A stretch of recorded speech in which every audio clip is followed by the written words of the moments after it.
Is that the first time that a U.S. president has visited Eastern Idaho, to your knowledge? Yeah, well, maybe Eastern Idaho. I mean, we'd have presidents before that. FDR came through. I mean, it has to be. I mean, it's certainly the only time a president's done anything like that.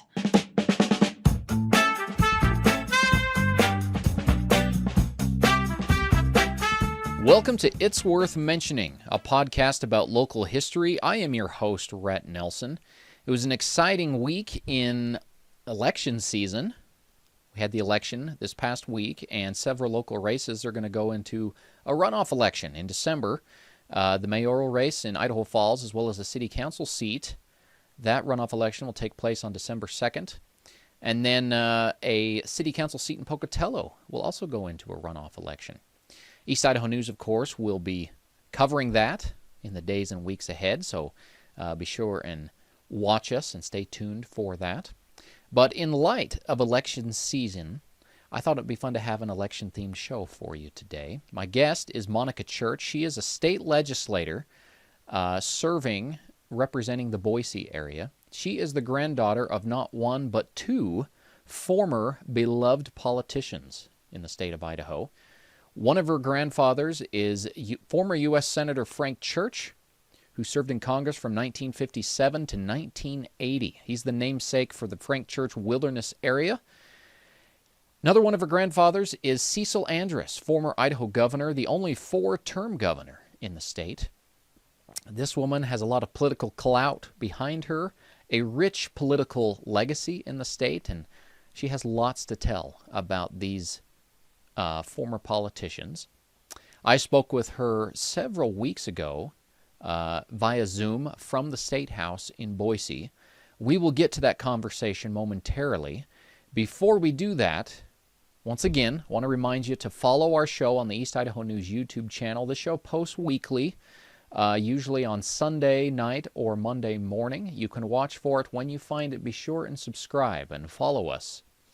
We'll be coming soon in audio format as well, so be watching for that and check us out wherever you get your podcasts. Also, if you have a guest idea or a topic that you'd like for us to explore on the show, send me an email, rett@eastidahonews.com.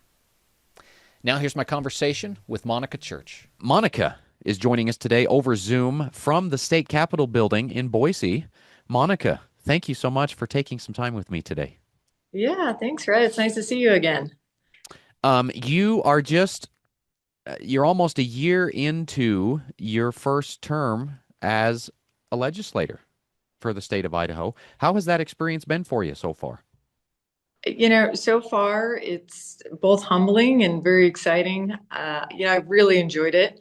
I mentioned before we started that it's the hardest part-time job I've ever had. It's it's kind of round the clock, but I think I'm enjoying most right now. And over the summer has been a lot of constituent work, which you don't know until you know, and solving problems and trying to connect the dots has been uniquely challenging, but very rewarding. Maybe equally as so as the lawmaking part of it during session.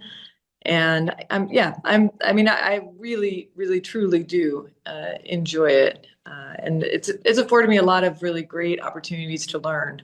Do you have a big takeaway from your experience so far that, like one lesson you've learned or something? Yeah, I mean, I don't know if it's a lesson, maybe just something for your listeners, is that it is not as contentious as it appears. And I think that's probably true of any politics at any time. There's a lot of good people trying to do really good things and working together to get those good things done. I think like anything, the loudest voices in the room sometimes get amplified, and then the hard work and the behind the scenes stuff maybe doesn't as much. So, that was nice to know that was true about Idaho, as it is certainly about our U.S. politics and others. So big takeaway was that we do work well together, both political parties, And I mean, my goodness, one thing I'll tell you, a takeaway, so Idaho legislators don't have staff. There's no staff for any legislators. And we have the most incredible people working at the Capitol. We all, it's a part-time legislature, so we have jobs. I mean, I teach full-time, and so I can't possibly, do all the research and read everything that I need to be up on every single issue. And the legislative services at the Capitol building are just incredible. Like, wow, what a team. One of the reasons I wanted to have you on the show is because I did an in-depth piece for East Idaho News a while back that kind of revolved around the history of the Democratic Party in Idaho. And the Republican Party has been the dominant party for, you know, 30 years now. But your grandfather was kind of the last, beloved Democratic leader for the state. And so that backstory combined with the fact that you are now following in his footsteps as a legislator, you're just beginning your venture into politics and carrying on the torch as a Democratic legislator. And so I just find all of those connections very intriguing. And so I wanted to get into some of that. Like I mentioned at the beginning, you are the grandfather of two former Idaho politicians, U.S. Senator Frank Church, who was in Congress from 1957 to 1981, and then Cecil Andrus was governor of Idaho for 4 terms, non-consecutive. He had an interruption there where he served as the U.S. Secretary of Interior under Jimmy Carter. But let's kind of talk about those connections a little bit. Let's start with Frank Church. We have spoken the least in the past about your connections with Frank Church. Tell me about, first of all, how you are connected to him. You're a granddaughter, but is it on your mom's side or your dad's side, or what family member is the connection there? Yeah, no, Frank Church was my father's father. And I should say, there's also a couple more connections to East Idaho because Frank Church's wife, my grandmother, my father's mother, Bethine Church, was originally Jean Bethine Clark, and her father, Chase Clark, was mayor of Idaho Falls. His brother, Barzilla Clark, also of Idaho Falls, and both of those men went on to be governor of Idaho from East Idaho. So, Bethine Clark married Frank Church and became Bethine Church. And then my father's the youngest of the two Church children. And there are two of me. My mother is an Andrus, and then Forrest Church, or Frank Forrester Church, fourth, excuse me. My uncle also had two children. So yeah, that you got a political heritage that goes deep. It's an Idaho heritage. I mean, like yes, but Idaho is a very small state still, and I mean, everybody that has generational roots in Idaho will also have political roots in Idaho because there just weren't a lot of people here. When statehood was happening, and even before, both the Churches and the Clarks were pre-statehood in Idaho. And yeah, I mean, you wore many hats. And so Yes. yes, a lot of political heritage, but also a lot of ranching and mining and assayership. So all of it. But Yes. we definitely love Idaho. We've stayed. Yeah. By the way, some of those individuals you mentioned, Chase Clark and Barzilla Clark, I have done articles on those men in the past. I'll include the links to those in the show notes and in an article below this podcast at eastidahonews.com for those of you who watch through that outlet. But Monica, let's get into Frank Church a little bit. Frank Church, longtime U.S. Senator. Do you want to talk about how he got into politics? Yeah. So I should say that my grandfather Frank Church. He died before I was a year old, and so I never knew him. So my stories and my relationship with my grandfather are through my grandmother, Bethine, my Oma. We call her Oma. We called her Oma because she's now gone. But and through my father, and then when I was working at Boise State for a couple of years, I wrote a book of speeches, edited a book of speeches of Frank Church with some Boise State students, and really got to know him through that. The largest collection of a U.S. senator's paperwork and everything that goes with being a U.S. senator is housed at Boise State in the Special Collections Archives. So I know a lot, but these are not stories that were told to me by my grandfather because unfortunately he died so young. But Frank he was precocious, I think is a word that my grandmother used quite often. He went to Boise High. My daughter, who's now at Boise High School, when she graduates, she will be the sixth generation to have gone at some point to Boise High School. And Okay. so Frank he was a debater. He met Bethine. Bethine moved to Boise from Idaho Falls when her father became governor. And they met on the debate team. He was also the president, right? The ASB president, his senior year. So he already had politics. He was known for theatrics and for being a really great and loud speaker and for being really politically minded. One of the most famous stories about young Frank Church is that he wrote an essay about the United States exceptionalism and the need to stay out of World War II and to remain isolated for the sovereignty and benefit of America.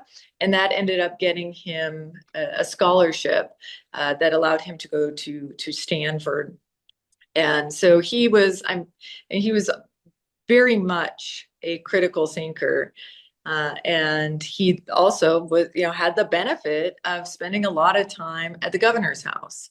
And because him and Bethany were very good friends, and the debate team would go over to the governor's house for lunch.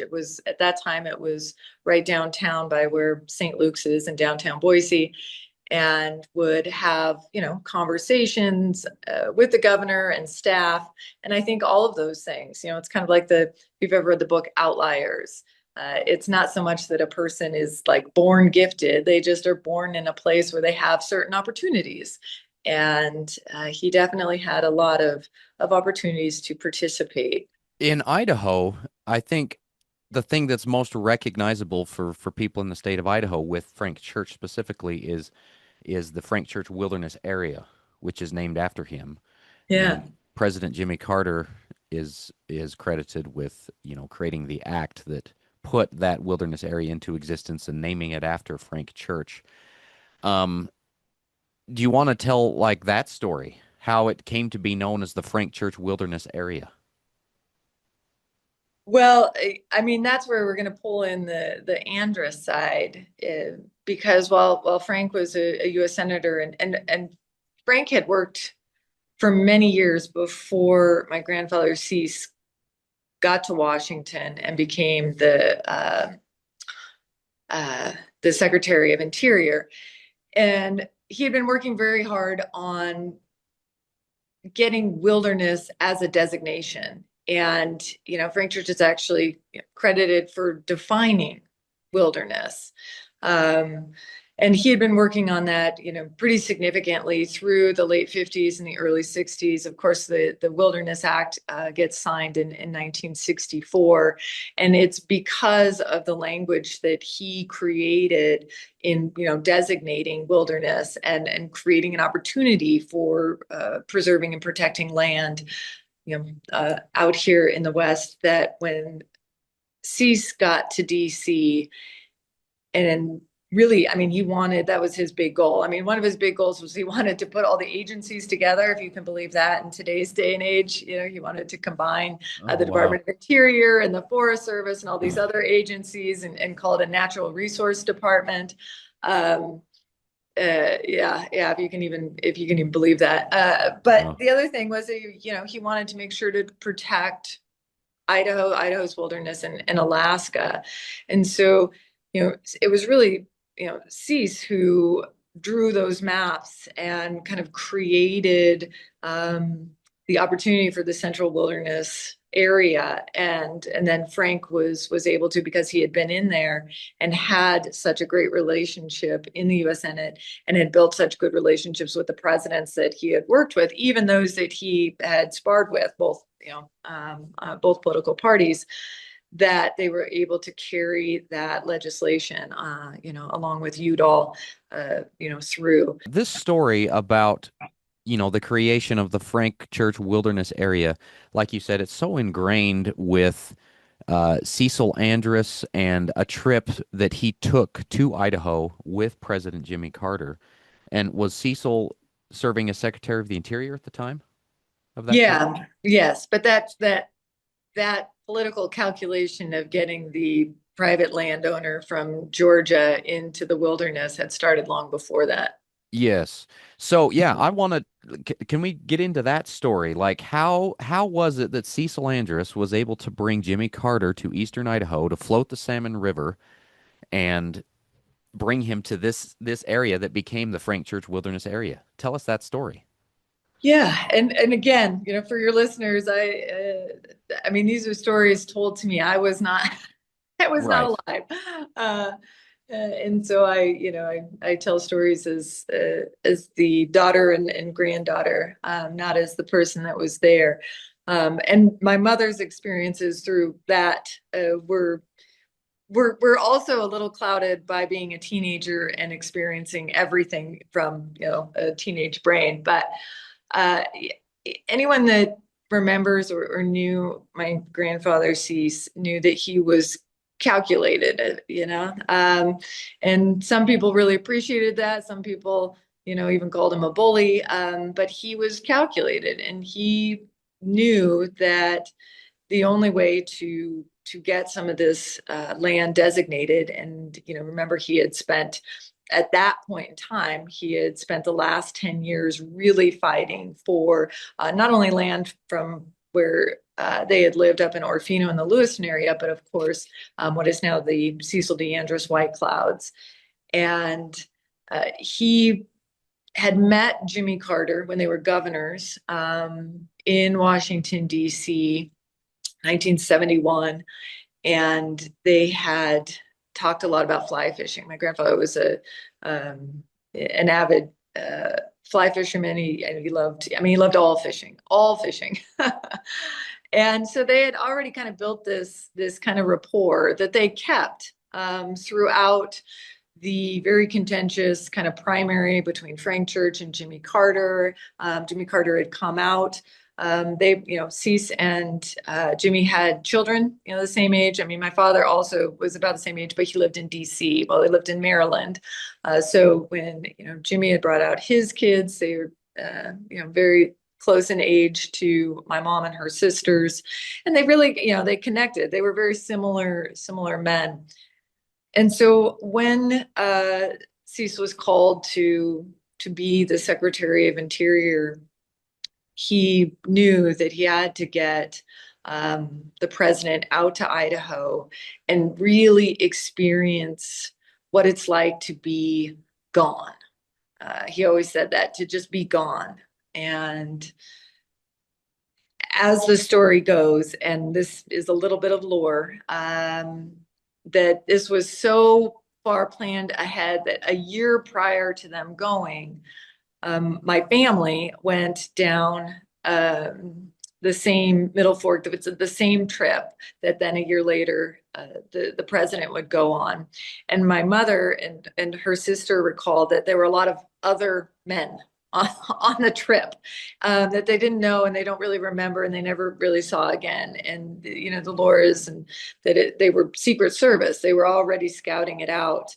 And my grandfather had said at some point in time that they asked, like, is it like, where are the points where something could happen to the president? And he's like said something like, well, everywhere. We're in a canyon in the middle of nowhere. So they scouted it out, and a year later they flew out to the Stanley area and took this. I think it was a 5-day float trip where Jimmy Carter and his wife and their daughter went along, and he just fell in love with Idaho. Jimmy Carter had never really experienced that. He had never been in that kind of lost, to the rest of the world. And being a private landowner, there's just a certain mindset that comes with that's very different than being a public landowner. And I think that's what my grandfather showed him, was the value of public land, of anyone, getting in one. They were the boats that they were in back then. I just think, my gosh, that's so dangerous. Yeah. but, What's but interesting what's interesting to me though is is that the first time that a US president has visited Eastern Idaho, to your knowledge? Yeah, well, I maybe Eastern Idaho. I mean, we'd have presidents before that. FDR came through. He would have come up through on the railroad. But yeah, I don't. Yeah, I mean, it has to be. I mean, it's certainly the only time a president's done anything like that. Right. I mean, a 5-day float trip on the river. That's Yeah, pretty significant. while being president. I remember later when my grandfather was his last term, so he was elected 4 times, and his last term in the 90s, that was when people started to really pay attention to where people are, TV and media, and he used to get a lot of flack for taking time off, during election seasons, but during the fall when everything's really busy, to go elk hunting. And I mean, to think, that you'd be upset about a governor going on an elk hunt. Well, imagine a president just like disappearing into the wilderness to go, float a river. It's wild, wild to Yes. think about. I think you alluded to this earlier, but knowing that Cecil Andrus was highly influential in the creation of the Frank Church Wilderness Area, Highly. why did it end up being named after Frank Church and not Cecil Andrus? Well, sadly, Frank died, and thank goodness Cease didn't. I mean, uh, Frank Church died very young, and the cancer came back, and he died at 57, and which is amazing to think about all the things that he accomplished in that time. I mean, here in Idaho, we talk about the wilderness, but my goodness, there's so many things, uh, from foreign relations to domestic surveillance to Social Security as we know it, as it is adjusted for inflation. That was Frank Church. His Committee on Aging. It's amazing what he did. I mean, it really. Drafting legislation is a huge part of it. As a person that's only done it for a very short amount of time, it's a huge part. But the big lift is convincing people to buy in. So, was Cease more the architect of how to draft that legislation, and the Alaska wilderness. Yeah, for sure. But he wasn't down there pushing it with individuals who were adamantly opposed. I mean, that was Frank. He was a politician through and through. So definitely deserving of the name. And Cease got his, thanks to our current U.S. representative, Mike Simpson, was able to push through the renaming of the Boulder White Clouds in Cease's honor after he passed a couple years ago. That's right. Yes. Yeah. I'm glad you mentioned that. So they both have wilderness areas or wildlife areas named after them, which is kind of Yeah. interesting. Yeah. So focusing on Frank Church for just a moment, where did his interest in the environment, the wilderness areas, where did that interest stem from? Why was he so passionate about that? So back to Bethine and the Clarks. I mean, I believe that, growing up in Idaho in the 1930s, wilderness is your backyard. I mean, thank goodness that it's still our backyard. But my it was much more your backyard. So he grew up in Idaho, but Bethine Church's family owned a large ranch right outside of Lower Stanley, on your way to Chalice, and that ranch, Robinson Bar, was where Frank and Bethine were married. It's where, my father and his brother, grew up. It was really their, other home, their home away from home, their kind of their lifeblood. And it had been for Bethine's family for a long, long time. And so being close to those areas was very impactful. And then also, Frank served in World War II.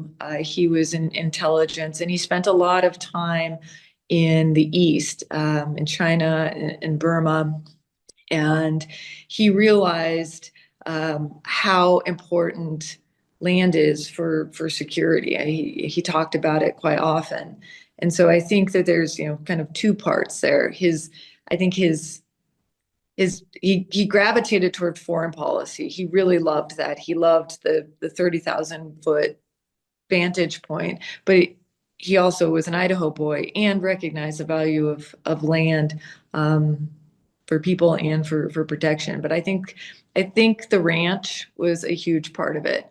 And, not a lot of people know, but the ranch, our family ranch, Robinson Bar, when Frank was pushing for the Sawtooth National Recreation Area and really trying to preserve the area that I think we can agree is one of the crown jewels of Idaho. It was a really tough, it was a tough poll, and there were a lot of Republican senators who made the claim that the only reason that Senator Church wanted to protect this area was because he was a landowner. And so in order to, persuade and to kind of remove that idea, they sold it. And that's another thing. It's hard to believe. It's hard to believe, and then only, 3 years later, the country elected a peanut farmer who did not, in fact, divest or sell his peanut farm, his land in Georgia.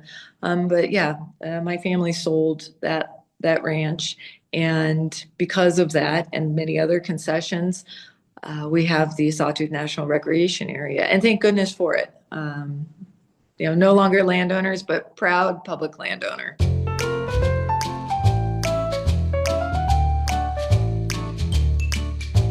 All right. Well, Monica, let's shift gears a little bit and let's talk about your grandfather, Cecil Andrus.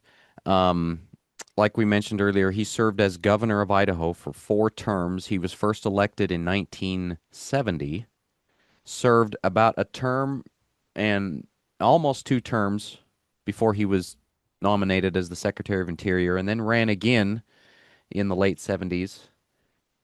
Late 80s. Late 80s, excuse me. Yeah. And served 2 terms there again. So, but I wanted to go back even before that because Cecil Andrus was a state senator for a brief period of time in the 60s and kind of had a tumultuous beginning. From my understanding, in the 1966 election, there was another man who had been chosen as the Democratic nominee for governor. He was killed in a plane crash, and that opened the door for Cecil Andrus to step up. He became the nominee. He lost that year, but then that put him on the track for 4 years later to run again and get elected.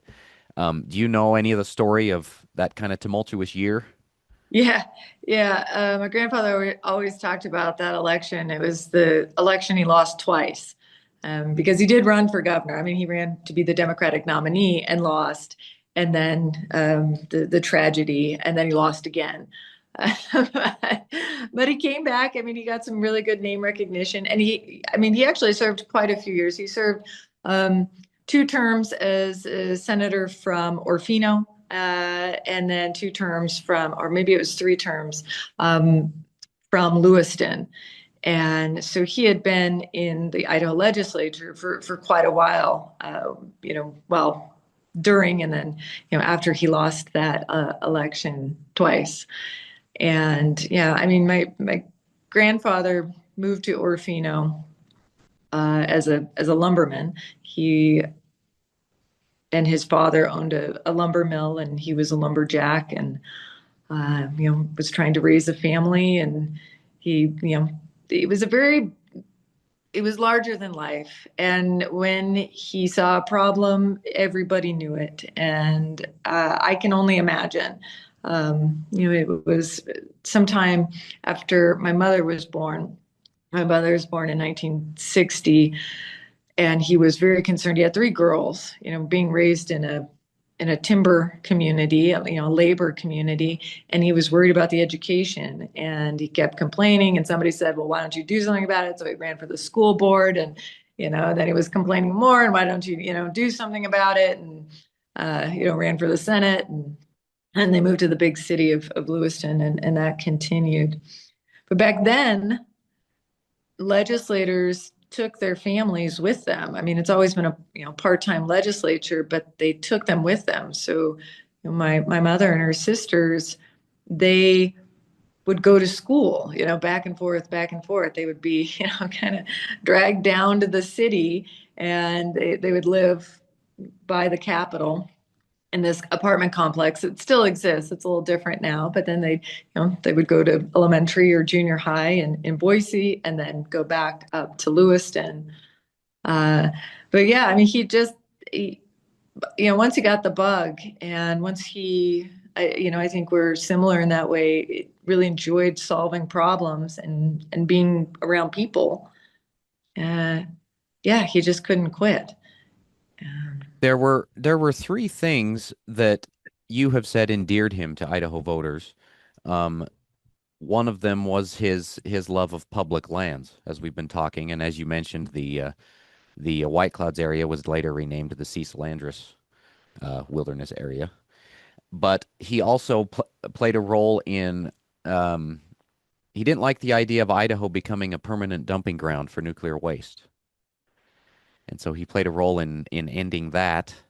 And he also created he created the concept of kindergarten in Idaho as well. I remember you talking about those three things.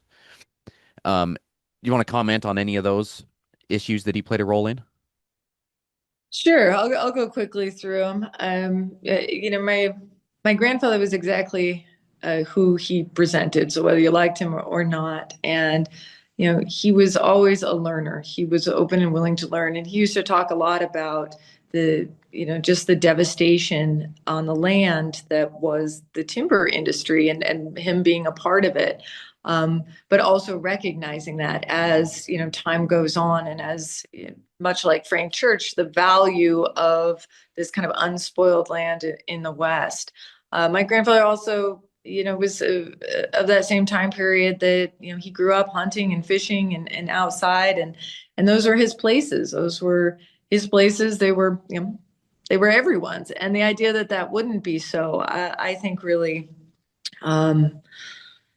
It made him who he was. And just like Frank, well, Frank was in World War II, Cecil was in Korea. And I think spending time in places where the environment had been destroyed also did something. And having three girls is also a little different, I think. So, protecting land, well, for Frank might have been more about national security in the big picture. For Cease, it was about me. It was about my children. He really just wanted the life that he was living to be lived over and over again. And so maybe it was a little more selfish in that way.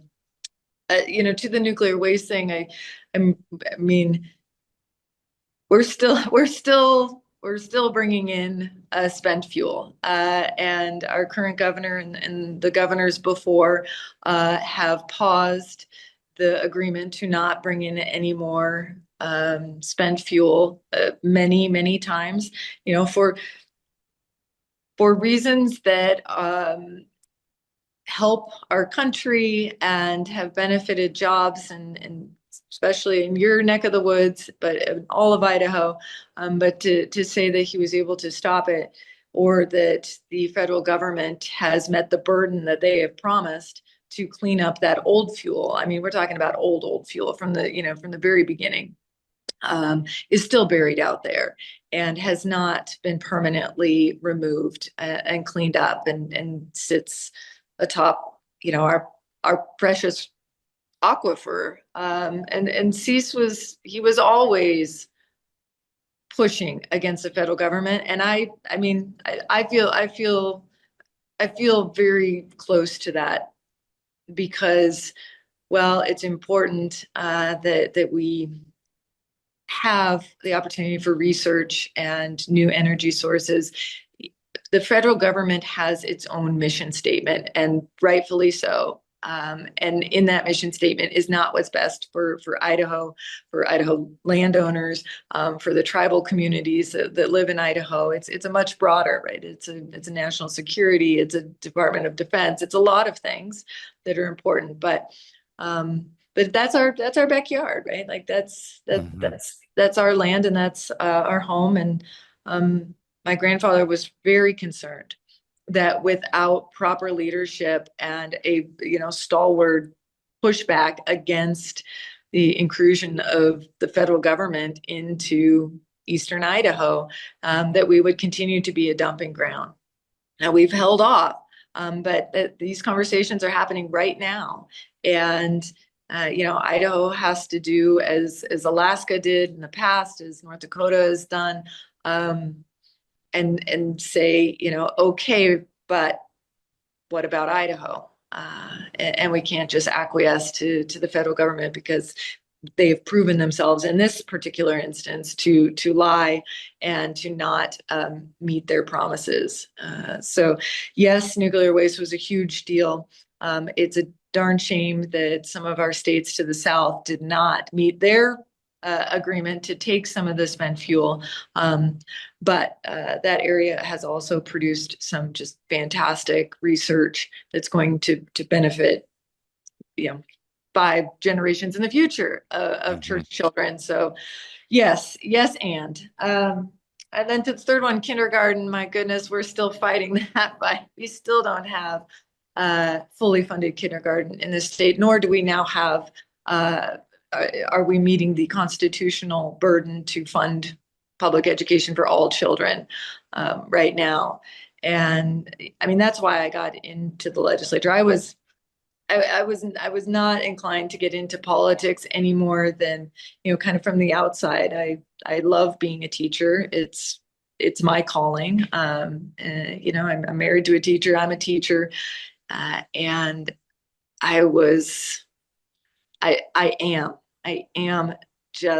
I'm angry, and I'm just so hurt that the state of Idaho has failed to meet her burden to educate all of our children. And yeah, we have to fix that. We just have to fix that. There's so many of us that are a product of Cecil Andrus saying no more. And that we've turned our back on that idea. Just it's heartbreaking. It really is heartbreaking. Famously, your grandfather Cecil Andrus, in his last term, worked with a lieutenant governor who was a Republican.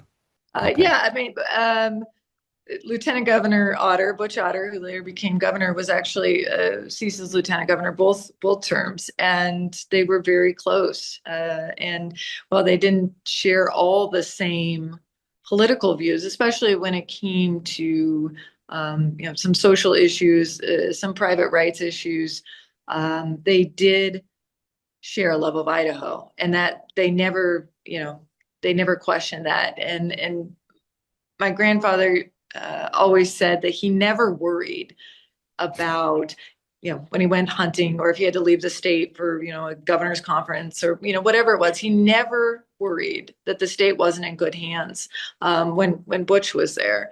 I don't think he ever could have even imagined something that, happened under our last lieutenant governor, where, they were acting as governor and doing things that were outside of what the current governor would have wanted. They were aligned on the things that mattered. And I think that both parties were aligned on the things that mattered. And I don't think we're that far removed today, certainly way more than we were then. But I think there's a lot less listening that happens. And I also think it's tough. It's just tough. We now live in a world where families have to have both parents working. It's expensive. The opportunities to, travel back and forth from the Capitol, the opportunities to have one parent, able to take on the burden of kids during the session, which is brutal as far as time commitment. There's just a lot of things that make it difficult. It makes listening difficult. Not that people don't want to listen. I think that's maybe the key point I want to make. It's not that people don't want to listen and don't want to sit down and get to know each other's hearts and minds. It's that it is tough. Time is not on our side, both in terms of getting to know people, but also getting to know legislation and really think through things. And I think to the detriment of Idaho, and perhaps to the detriment of the country as well. We've got to get to a place where, people can live and work and engage. And right now, we mostly just live to work.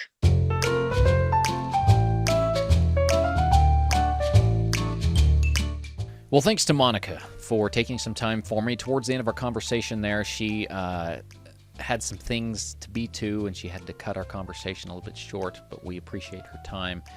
I want to remind you to check out the related links, the articles that we've written with Monica Church in the past. We will include the link to those articles below this video at eastidahonews.com if you're watching us there. If you're listening in audio format, be sure and look for those links in the show notes. For It's Worth Mentioning, I am Rhett Nelson. We'll see you next time.